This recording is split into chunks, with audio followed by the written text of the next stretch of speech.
pour communiquer la 4e année primaire, l'unité didactique numéro 2, activité orale. La leçon d'aujourd'hui, c'est d'écrire des festivités, la page 53 et 54. Donc on va commencer par lire ces deux phrases. Il n'est pas facile d'être acteur. Écoutons ce que dit Corinne Albo dans ce poème. Donc on va lire le poème tout d'abord. L'acteur. Ils sont tout bien installés dans leur fauteuil de velours. Les spectateurs, dans sa loge, seul, maquillé, il attend son tour, l'acteur. Dans quelques minutes, il devra déclencher des rires ou des pleurs. Est-ce que ce soir ça marchera? On ne peut jamais le prédire et la peur. Donc voilà, c'est un poème, c'est un petit poème. Donc on va commencer pour répondre sur les questions. On va commencer par j'observe et je découvre. La première image. Donc on va s'intéresser à la première image. Qui vois-tu sur l'image? Bien sûr, sur l'image numéro 1, bien sûr, on voit un acteur. Donc c'est un acteur. Donc on voit un acteur sur l'image. Comment est-il? Donc il est maquillé. Il est maquillé.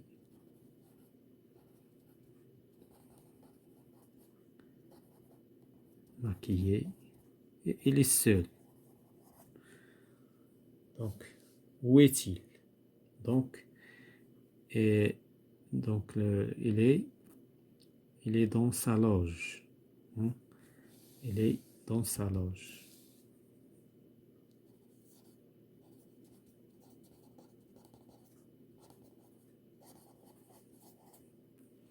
Dans sa loge. Que fait-il à ton avis? Donc, il attend son tour. Il attend. C'est-à-dire qu'il attend son tour. Il attend son tour.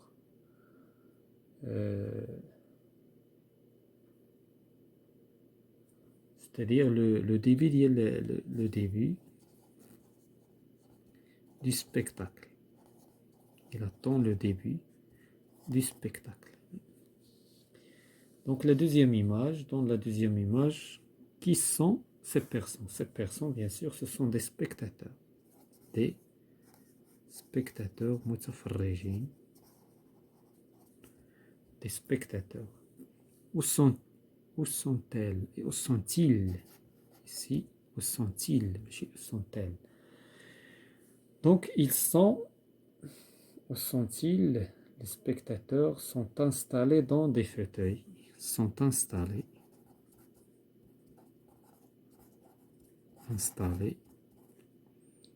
dans des fauteuils.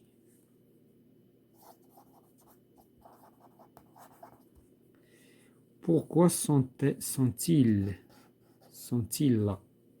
Donc bien sûr, ils sont là.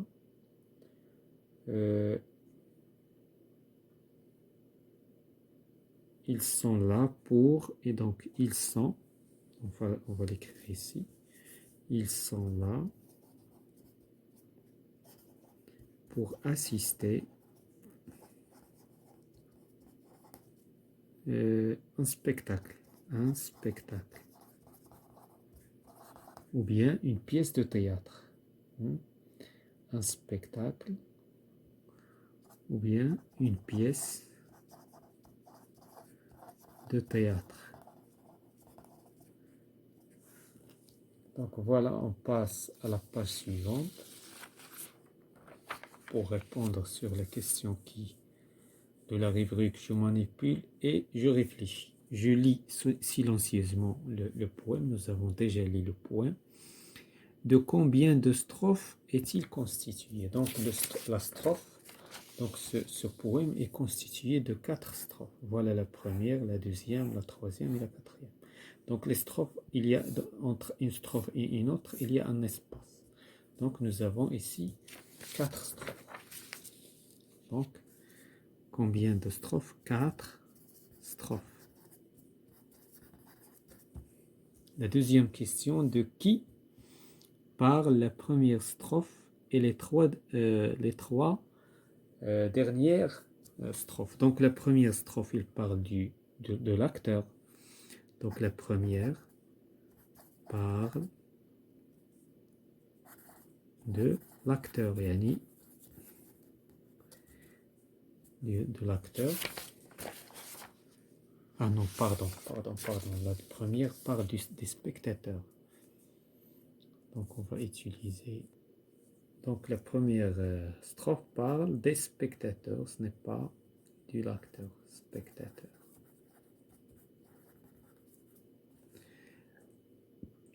Donc les autres strophes, les trois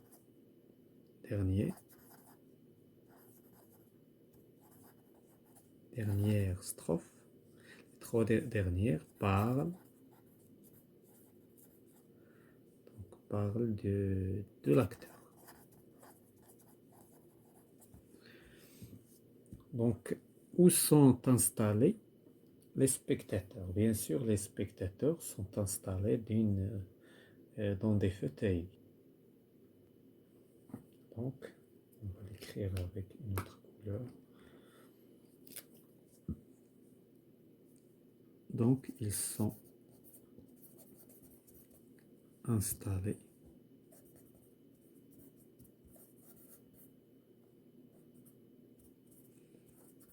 dans des fauteuils.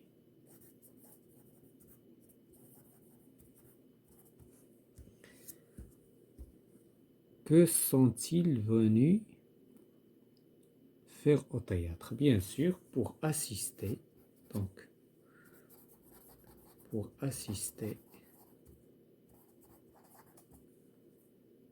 un spectacle, ou bien une pièce de théâtre. Où se trouve l'acteur? L'acteur se trouve dans sa loge.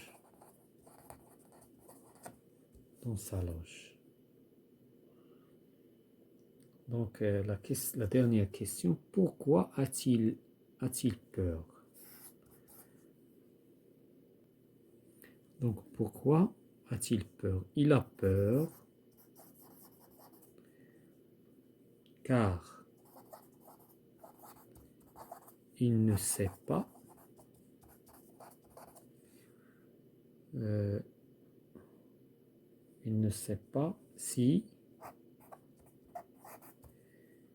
s'il va plaire le public, ou bien plaire ou displaire les spectateurs.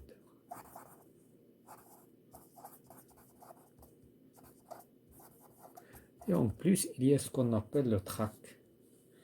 Le trac, c'est bien sûr, il est influencé par le trac. Donc, on va passer vers je m'entraîne. Je comprends bien le poème.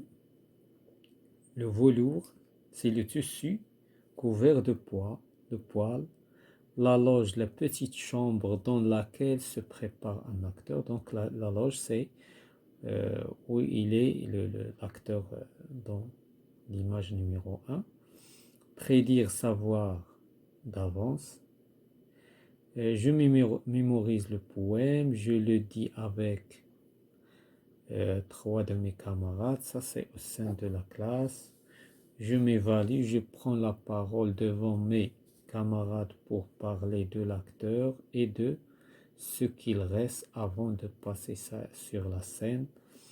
Et je vais parler des spectateurs. Voilà, ça va être dans la classe. On va s'arrêter à ce stade-là jusqu'à une autre séance.